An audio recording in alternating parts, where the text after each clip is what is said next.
Konnichiwa mina, boku wa Jeremy desu. Yoroshiku onegaishimasu. And it is very early in the morning on Saturday, April the 18th, 2015. Yeah, I think it's the 18th. Anyway, Sailor Moon Crystal was just on. Just finished watching it, and I'm very tired. Once again, I get to open in the morning, so yay! 4 hours of sleep, roughly. Anyway, Act 20, Crystal Tokyo, King and Demion is the episode that we watched today. And for the most part, it followed almost exactly what the manga did. Now, I was wondering what they were going to do because usually I read the chapters before I watch the episode just to kind of refamiliarize myself with everything. And there's a lot of stuff packed into this chapter. And I was thinking, okay, you know, maybe they'll break from tradition and do this in a two-parter, but no, they just did the typical thing. They just hurried through it very fast, like breakneck pace. It just felt like it was too rushed a little bit, although, you know, it still worked out pretty well. I guess they had to get the action sequences in there. So anyway, most of the first 15 minutes of it was talking about what had happened, kind of in a nutshell, introducing the fact that Chibiusa is for sure the daughter of Tuxedo Kamen and Sailor Moon, and that Diana is the daughter of Luna and Artemis. The reactions were fantastic. Luna and Artemis especially. Luna's reaction was fun. And Diana, I've always loved Diana. She is adorable in the original anime series in Japanese. Her voice is so cute. In the English dub that they did, it terrified the hell out of me. I did not like the Cloverway voice that they had for her. I'm not sure who did it, but she sounded kind of like a man trying to do a high-pitched voice. Almost like South Park does sometimes. So that I really hope that when Viz gets to that point that they have someone that's got an adorable voice to do Diana. May I suggest Sugar. There you go. Wouldn't that be funny? So anyway, we get the fact that this King and Demion that they have come across is non-corporeal. He is just a kind of ghostly sort of apparition figure, and he's leading them through what has been going on. Now, if you watch the original series and you compare the version of Crystal Tokyo in that one compared to how it is in Crystal, very different. In the original, it was all kind of just one big, gigantic city kind of layout. They had different quadrants, of course, but in Crystal, there's actually water that separates the quadrants. There's like bridges that go across. So that was a nice, interesting little change, I felt. Diana, the character, the way she's done, she's adorable in some parts, but she's also terrifying in other parts. I don't know why. It's just like her eyes too, they change, and I'm thinking to myself, okay, this is kind of creepy. But later on, when Chibiusa decides to come back and see what's going on, or after they'd gone back to the past, and she sees that Usagi's getting all upset and jealous again over the whole thing that's going on, she leaves to go back to the future. Maybe I'm getting ahead of myself, but I just want to say this while I think about it. And she goes back and she's looking at all the bodies, or the sleeping, whatever you want to call them, whatever stasis they're in, of her father and the Guardians, and in Luna and Artemis with Diana. It was so sad, just that whole feeling. It made me think very much along the lines of, oh, I'm so tired now, I can't even remember what I was thinking. It was just really, really sad, and I don't know, Diana sleeping so peacefully beside her mom and dad and stuff, and then of course King and Demion's apparition sitting there watching her, trying to wake up her mother. Now obviously Chibiusa has a secret that she's keeping, which we're going to get into in the next episode, I believe.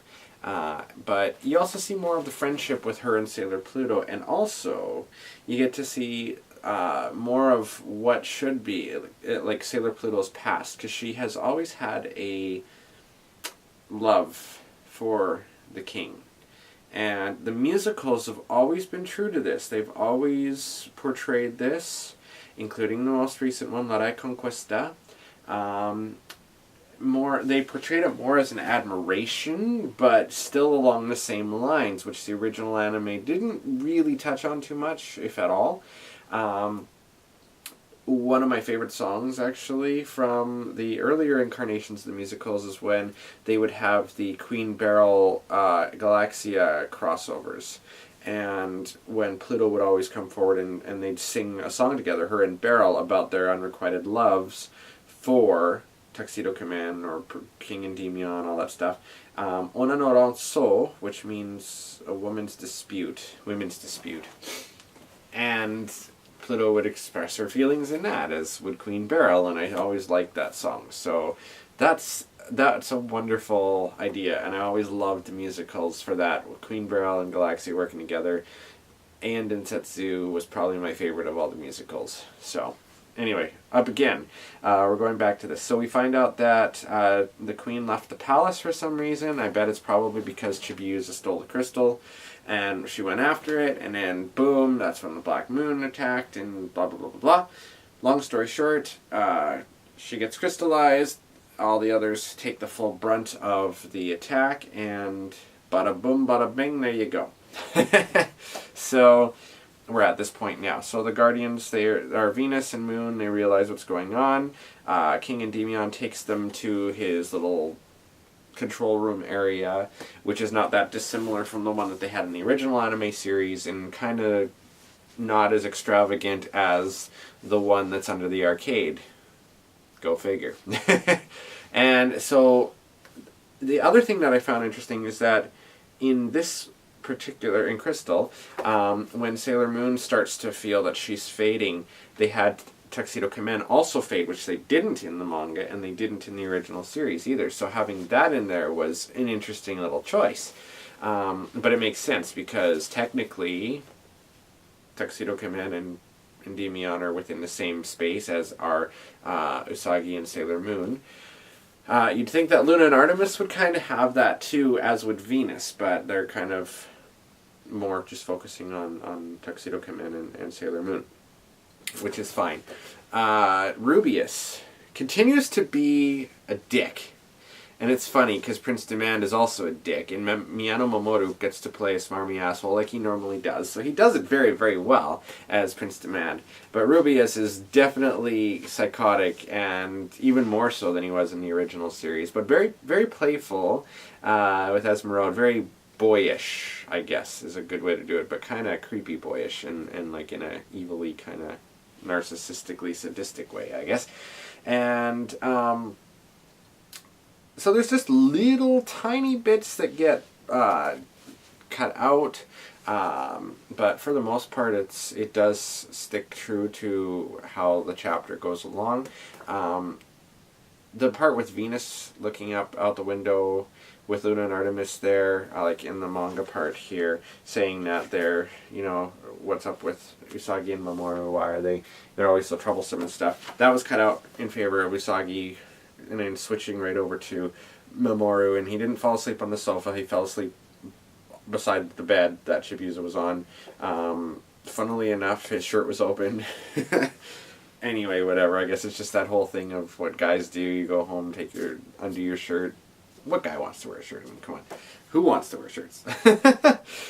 So, Chibiusa disappears, goes to see Sailor Pluto because she has a very, very deep friendship with her. Again, they really, really developed this in the musical as well. Abracadabra is the word that Pluto and Chibiusa have between each other. It's the magical kind of phrase thing. It's a word that will always link them together, and it's definitely very, very poignant in the musical. So probably will be as well as things go along when Chibiusa turns into Black Lady, which will be coming up soon, and yada yada. So we go along. Esmeralda decides that she wants to attack. Now, she suddenly got this power from Wise Man out of kind of seemingly nowhere, whereas in the original series you see him give it to her. This one you don't. She just has it and says that it's from him, and she goes to use it, and Sailor Moon, of course, can't use the Moon Princess Halation because she's in the future. And Venus can use Love Me Change. She gets Esmeralda right in the face, which is fantastic. Tuxedo, Kamen, and Prince Endymion, or King Endymion, work together and use Tuxedo the Smoking Bomber and destroy Esmeralda. And once again, Sailor Moon has the doubt of, oh my gosh, why can't I help? Why can't I save my friends? And partially because of that doubt, just because of the way that it's gone before with Mercury, Mars, and Jupiter. Notice they had doubts when they got kidnapped. Prince Demand comes along, has the eye thing, manages to get through Sailor Moon, and is like, yeah, you're coming with me, so she can't look away. And I think, just my own thought, that is partially why, because she's got that so much doubt there, and every time they doubt themselves, that's when they get kidnapped. So she's kidnapped now, and it's going to be leading into the next chapter, which is Complication Nemesis, and we're going to get to see more about Chibiusa and Pluto, and kind of see towards the end where Wise Man gets his claws into Chibiusa, and the birth of Black Lady will not be that far behind. So, lots of stuff happened. A lot of stuff. I was just trying to think of what I had likened that sad scene to, with Chibiusa and Diana and Luna and Artemis.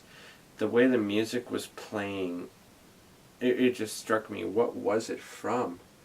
I wish I could remember, because I wish I had written down notes for this, because I always do this. I'm like, yeah, I'm going to remember this, and then I forget.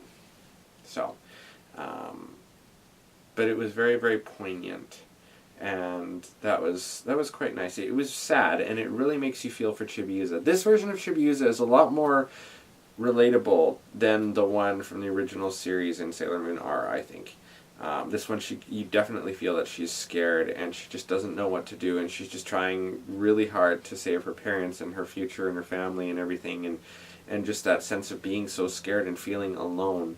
And that's something I can actually kind of feel, or not feel, but relate to, because I'm terrified of feeling alone all the time. I'm one of those people that likes to be surrounded by people. How many times can you say people in one sentence or in one video and not have it sound so weird? But, yeah.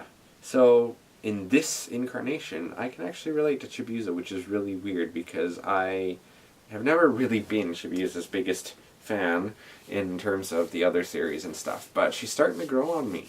It's a little bit weird, but... so, yeah. Anyway, that is my review of this. Check out my other video that I posted just a little while ago, a couple hours ago, on a possible new Sailor Moon game that Bandai Namco is playing around with the thought of making, depending on feedback and popularity of the idea. And then they did post the Sailor Venus clip, by the way, for the character song stuff, and I could see it kind of working for her, the way that it's done, but still, the quality of the clips is not that great, which, okay, I guess I can understand, because, they don't want to have it pirated, whatnot, but still, I don't know, it just feels really weird, just because of the fact that Naoko Takeuchi did not write the lyrics, and that it's all just like, it doesn't work for me, personally, but we'll see. I hope Kotono Mitsubishi's Sailor Moon or Usagi song will be better. So we'll see. Anyway, they posted a little bit more information that they have confirmed that the musical, it will run this summer in the AIA Theater, AIIA Theater. It is very likely it's going to be the Infinity Arc one, which will probably lead into Infinity being done in the next Sailor Moon series, which probably won't be called Crystal. I don't think it will be. I think they're going to go for something else, maybe Sailor Moon Infinity, which would make sense. But we'll see what happens. And yeah, so don't forget to check out my radio show if you're interested. It's every Sunday from 2 to 4 p.m. Pacific Time. I'm not sure if the streaming is up yet or not. I hope it is. But it's www.thex.ca. You can tune in and stream usually from everywhere, but it's been down lately. 92.5 FM in Kamloops. Japanese music at its best. I have some Sailor Moon songs. German, Japanese, all sorts of stuff. So, yeah. Anyway, let me know what you thought of the episode as well. I love hearing from you guys, and I will see you again soon. Jamata ne mina. I'm going to post my video and head to bed. We'll see you later. Bye-bye.